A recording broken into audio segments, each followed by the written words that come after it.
How to make a playlist on YouTube. Hey everyone, welcome back. In this video I will show you how can you make a playlist on YouTube. So let's get started. First, as you have to open YouTube application with your account. After you open YouTube, you'll get this kind of interface. From your at the bottom right, tap on your profile icon. From the section at the first, simply you can get the playlist, and from there simply tap on plus icon. From the section new playlist, you'll have to just give the title. On the configuration like visibility, you can as usual set it private, unlisted or public.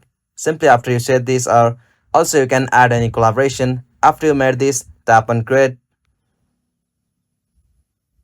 Alright, as you can see, the playlist has been created, and from here you can simply add any videos on that playlist. Simply tap on add videos, and from there simply you can find any songs or videos.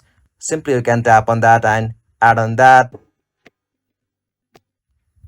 And that's it. This is the method to create playlist on YouTube. If you found this video helpful, please make sure to like and subscribe for more videos like this.